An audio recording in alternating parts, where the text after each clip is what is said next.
இன்றைக்கி திராவிட முன்னேற்ற கழகத்தினுடைய அரசு ஆட்சிக்கு வந்த பிறகு 31 மாதத்தை நம்ம திரும்பி பார்த்தோம்னா இன்றைக்கி போக்குவரத்து துறையில் மட்டுமே 35,000 காலி பணியிடங்கள் இருக்குது. 35,000 35,000. இன்றைக்கு போக்குவரத்து துறையினுடைய சங்கங்கள் அறிவித்திருக்கக்கூடிய அந்த காலவரையற்ற போராட்டத்தில் 6 அம்ச கோரிக்கையை வலியுறுத்தியிருக்கிறாங்க.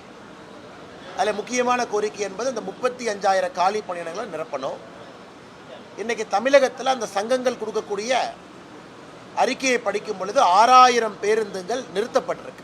அது ரூட்டில் ஓடல, ஸ்டாப் பண்ணிட்டாங்க. ஏன்னா ஆள் இல்லை, டிரைவர் இல்லை, கண்டக்டர் இல்லை. 6,000 பேருந்துகள் நிறுத்தப்பட்டிருக்கிறது. சென்னையில் மட்டுமே 800 பேருந்துகள் வரை நிறுத்தப்பட்டிருக்கிறது. இத்தனை நாளாக ஓடிட்டு இருந்த பேருந்து இன்றைக்கி 800 பேருந்து நிறுத்தியிருக்கிறாங்க. அப்போ என்ன ஆகுதுன்னா, காலி பணியிடங்களை நிரப்பலை, பேருந்துகள் ரூட்டு குறைவாக போகுது. அப்போ இருக்கக்கூடிய டிரைவரும் கண்டக்டரும் டபுள் ஷிஃப்ட் பண்ணுறாங்க, அதிகமாக வேலை செய்கிறாங்க.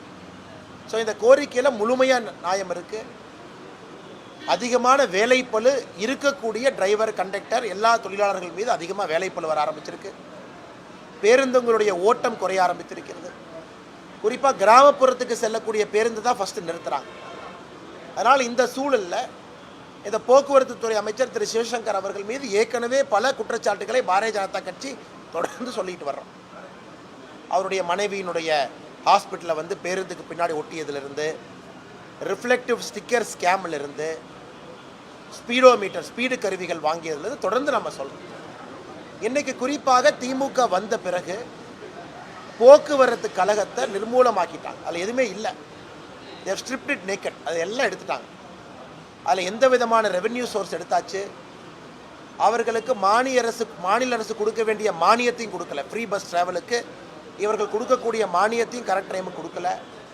இதனால் ஒரு பக்கம் போக்குவரத்து கழகத்தினுடைய கடன் சுமை அதிகமாகிட்டு இருக்கு. வட்டி கட்ட ஆரம்பிச்சிட்டாங்க. இருக்கக்கூடிய ரெவென்யூ என்பது கட்டக்கூடிய வட்டிக்கு சரியாக போகுது. நேரத்திற்கு சம்பளத்தை உயர்த்த முடியல, ஆட்களை புதுசாக ஹையர் பண்ண முடியல. இந்த சூழலில் இவர்கள் வந்து இந்த ஸ்ட்ரைக் அனௌன்ஸ் பண்ணியிருக்காங்க. அதனால் உடனடியாக மாநில அரசு தலையிடும். ஏன்னா ஒரு பக்கம் பாரதிய ஜனதா கட்சி நாங்கள் ஸ்ட்ரைக்கு ஆதரவுன்னு சொன்னால் கூட ஸ்ட்ரைக் நடந்தால் என்னாகுன்னு யோசிச்சு பாருங்க. பொங்கலுக்கு எல்லாம் ஊருக்கு போகணும். லட்சக்கணக்கான மக்கள் தமிழகத்தில் எல்லா இடத்திலும், குறிப்பாக நகர் பகுதியிலேருந்து கிராமத்தை நோக்கி போவாங்க. இந்த நேரத்தில் காலவரையற்ற ஸ்ட்ரைக் நடந்ததுன்னா அவர்களுக்கு என்ன ஆகும்? எப்படி மக்கள் ஒரு இடத்துலேருந்து இன்னொரு இடத்துக்கு செல்ல முடியும்? ஏற்கனவே ஆம்னி பஸ் ஸ்ட்ரைக்கு நான் பார்த்தோம். அது தீபாவளி சமயத்தில் அது பார்த்தோம். இப்போ ரேட் நார்மலாக இன்க்ரீஸ் ஆகும், அதுவும் பார்ப்போம் நாம். இப்போ அரசு பேருந்துகள் நிறுத்திட்டோம் அப்படின்னா தனியார் பேருந்துகள் மீது சுமை, ஆம்னி பஸ்ஸின் மீது சுமை, அது தேவையில்லாத பல பிரச்சனைகளை உருவாக்கும். ஆனால் மாநில அரசு 8ஆம் தேதி பேச்சுவார்த்தை கூப்பிட்டிருப்பதாக நாங்கள் அறிகின்றோம். இந்த பேச்சுவார்த்தையில் ஒரு நிலைமை எட்டணும், ஒரு சுமூகமான நிலைமை எட்டணும். குறிப்பாக இத்தனை காலி பணியிடங்களில் இத்தனை நாட்களுக்குள்ளே நாங்கள் பூர்த்தி செய்வோம் என்கின்ற ஒரு உத்தரவாதத்தை மாநில அரசு கொடுக்கணும். அப்புறம் 6 அம்ச கோரிக்கையில் நியாயமான கோரிக்கைகள் எல்லாம் இருக்குது.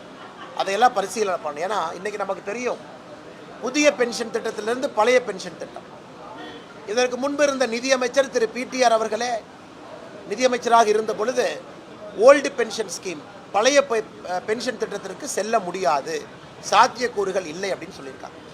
ஆனால் திமுக தான் தேவையில்லாத எதிர்பார்ப்பை அவருடைய தேர்தல் அறிக்கை மூலமாக நியூ பென்ஷன் ஸ்கீமுக்கு ஷிஃப்ட் ஆகும்னு ஒரு தேவையில்லாத எதிர்பார்ப்பை கிரியேட் பண்ணி இவ்வளோ பிரச்சனை நடந்திருக்கு.